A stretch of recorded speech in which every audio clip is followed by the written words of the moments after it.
Carlo Ancelotti, lui, était en conférence de presse hier et tout en sobriété, il a affiché de l'ambition, sans fanfaronner tout de même, parce que le Japon, ça reste un adversaire très sérieux. On va l'écouter. Le Japon est une équipe très compétitive, une des meilleures équipes au monde, 17e au classement FIFA. Elle a battu l'Angleterre dernièrement. Tout le monde travaille très fort, joue avec intensité. Jusqu'ici, nous avons complètement et totalement respecté nos adversaires.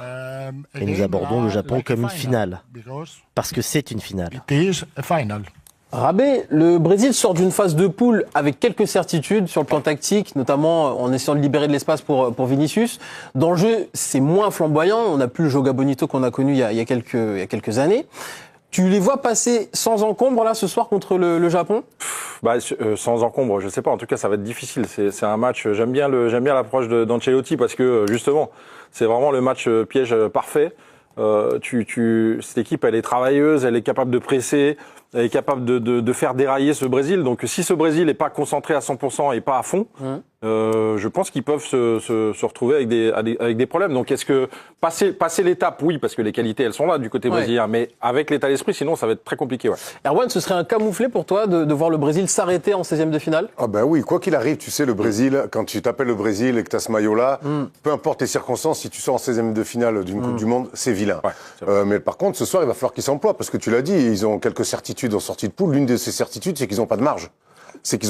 Et face à une équipe coup de cœur de ce début de Coupe du Monde, qui joue un football total à 100%, qui tente des coups, qui arrive aussi quand même à déséquilibrer pas mal de défense. Attention à eux, quoi. Donc on sait, les Japonais, ça fait quand même maintenant 20 piges qui jouent à peu près les Coupes du Monde de manière assez régulière. De manière assez régulière, c'est un football qui progresse énormément. Franchement, c'est un match qui me hype vraiment. Oui. Je serais pas surpris de voir une belle surprise. Alors, je leur souhaite pas aux Brésiliens, mais je le souhaite aux Japonais par contre. Moi, Yo-Yo, j'adore cette équipe du Japon. On l'a déjà évoqué durant ce mondial.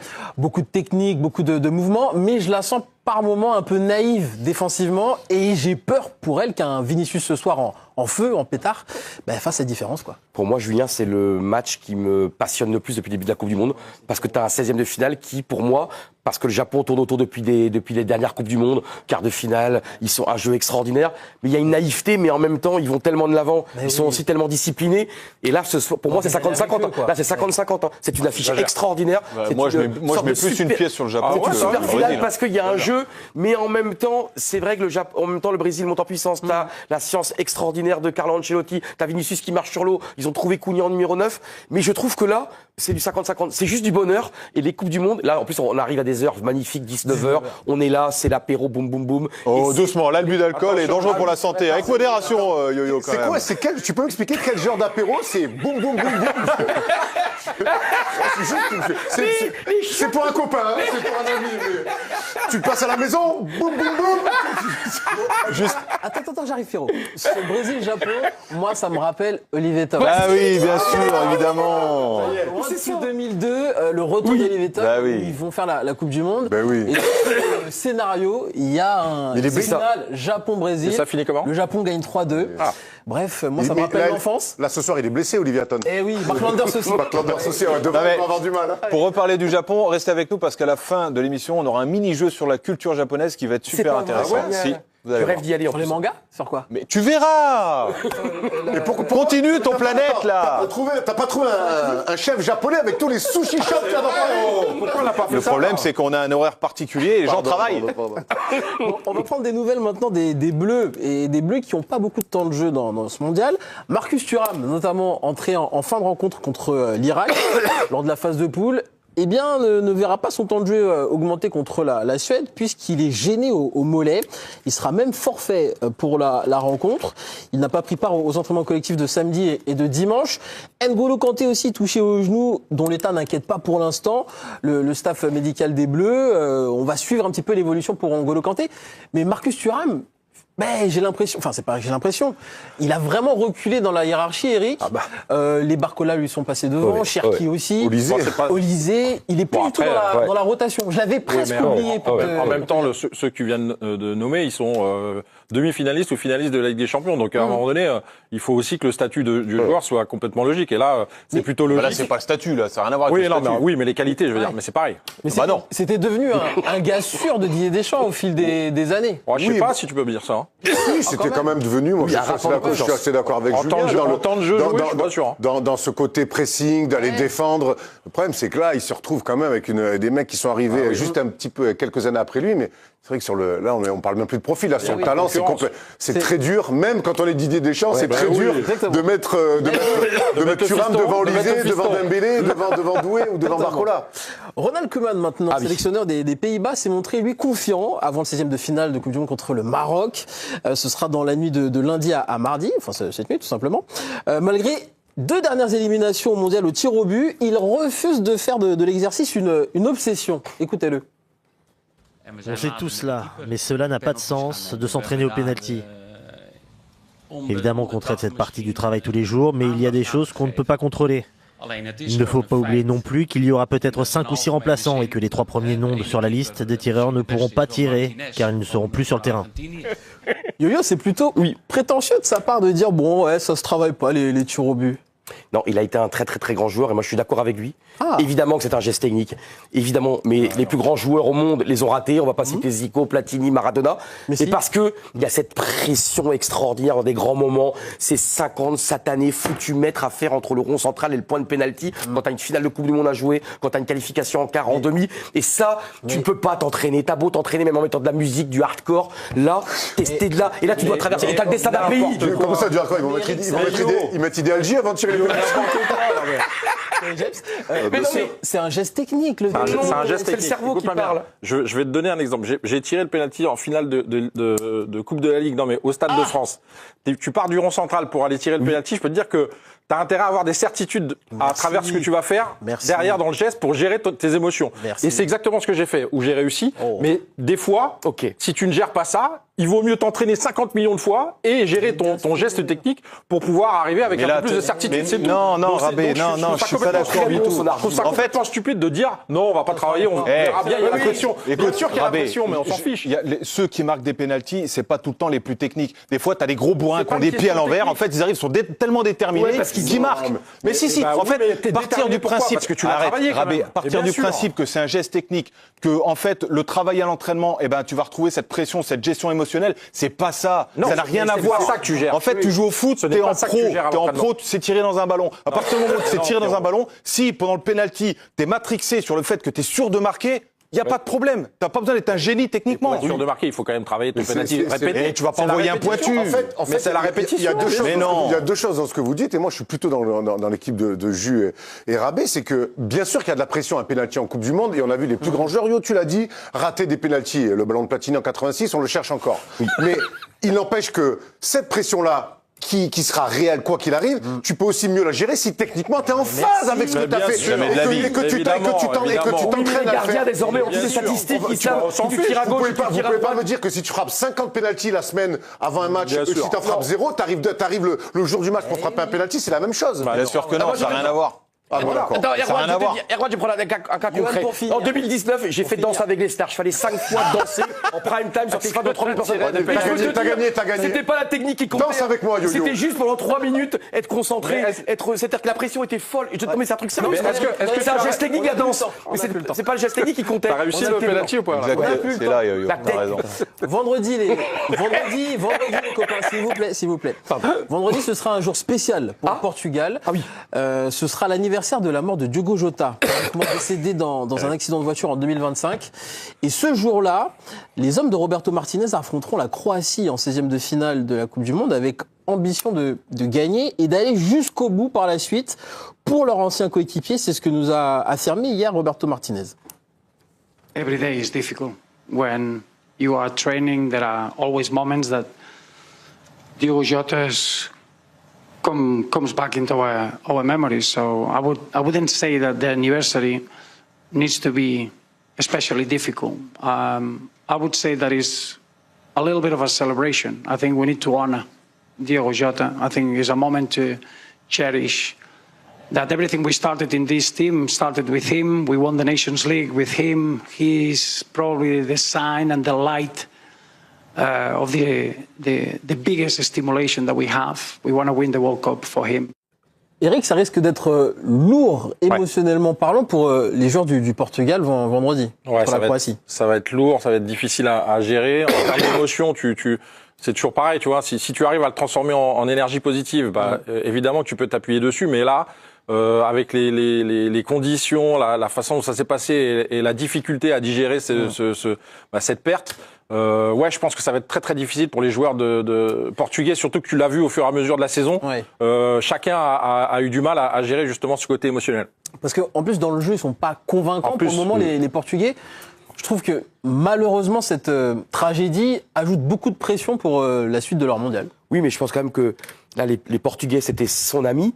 Je pense que tu as un supplément d'âme incroyable, tu as une énergie, tu joues vraiment pour sa famille, tu joues pour sa compagne, tu joues pour ses enfants.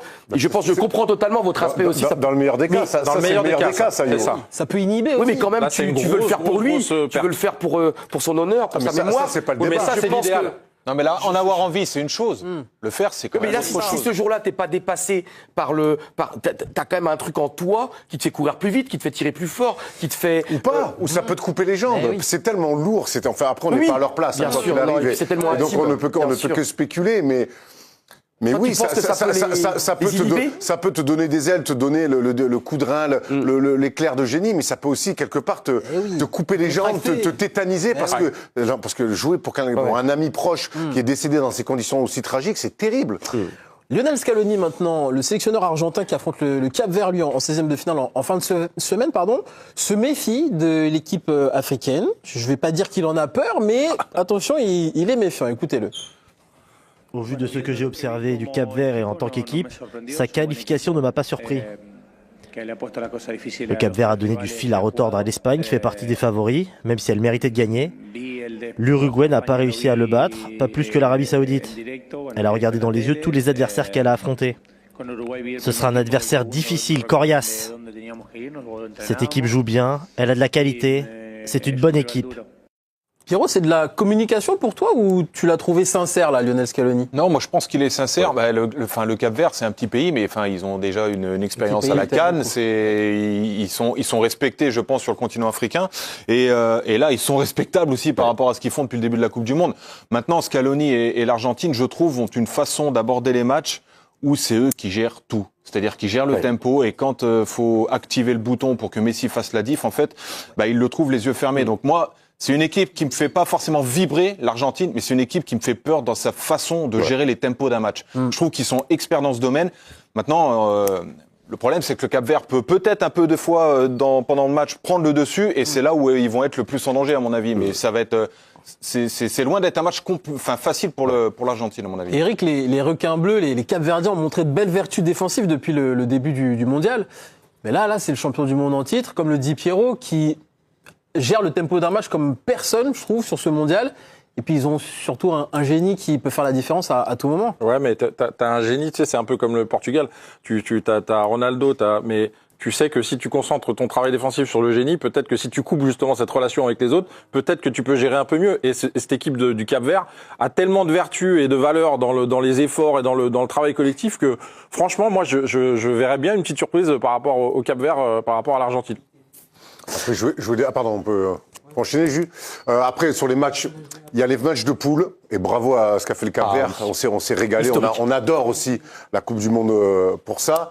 Après, quand c'est des matchs à élimination directe, c'est un autre métier, je pense. Et l'expérience. Ils ont pas de pression. Oui, mais certes, mais moi, je crois pas. Moi, tu joues le champion du monde, qui est une équipe d'anciens, qui contrôle le tempo à la perfection. Voilà, je leur souhaite le meilleur au Cap-Vert, mais je pense que quand même, là, le stage du 18e, du 16e finale va être un petit peu compliqué quand même. Encore un sélectionneur maintenant, celui de la Corée du Sud, Hong Myung-bo, qui a annoncé hier sa démission après l'élimination au premier tour de la Coupe du Monde. Depuis la déroute, le technicien est la cible de violentes critiques dans son pays, du président de la République aux médias. Il a même reçu des menaces de mort. Et une chaîne sud-coréenne a même décidé de flouter son visage à l'antenne quand il a présenté ses excuses publiques. Regardez. Non, mais... Je présente mes sincères excuses au public coréen qui a soutenu notre équipe. Aujourd'hui, je démissionne. Mon seul objectif a été de remplir mes fonctions avec responsabilité jusqu'au bout. Le président de la République, Lee Jae-myung, lui, l'a qualifié d'incompétent. Selon des publications aussi relayées sur les réseaux sociaux, plusieurs magasins ont affiché des pancartes interdisant l'accès à l'ex-sélectionneur, tout simplement. Voilà. Pourtant, c'est un joueur phare du football sud-coréen. C'était le capitaine de la Corée du Sud en 2002, quand ils font demi-finale, à l'époque chez eux. C'était lui qui détenait le plus grand nombre de sélections avant Heung-min Son. Bref, c'était quelqu'un de référencé.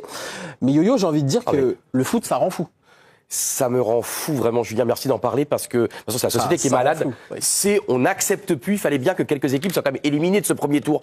Et puis la Corée du Sud, encore une fois, ils n'ont pas fait exprès de perdre, mais on en revient, on en a parlé 3 milliards de fois ici, le refus absolu des gens, du mot défaite, du mot élimination. Mais bordel, donc en fait, à chaque club, aujourd'hui, donc à chaque pays éliminé, t'es un tocard, t'es nul, t'es zéro, t'as plus le droit d'entrer là. Mais on est chez les maboules, c'est du sport, mais il faut bien un vainqueur. Et même si la France demain se fait sortir par la Suède, on va pas quand même attaquer Deschamps, quoi. Non, mais il y a un moment donné, ça me rend fou parce que c'est le principe même de la société, du première chose, si j'ai des enfants un jour, c'est la première chose que j'apprendrai dans la vie, on perd plus que l'on gagne. Ce gars-là, c'est un héros en 2002, mais la Corée, ils ont pas été ridicules, ils ont pas été honteux, ils ont pas été lamentables, ils ont fait éliminer par des équipes qui ont été meilleures qu'eux. Et aujourd'hui, c'est pas le foot qui rend fou, c'est la société actuelle sur la productivité, il faut être premier, si on est premier, oh là là, c'est terrible, même le deuxième, c'est même plus accepté d'être deuxième aujourd'hui. Et là, c'est tout ce que j'aime dans la société, c'est un débat qui est pour moi, qui est totalement fondamental.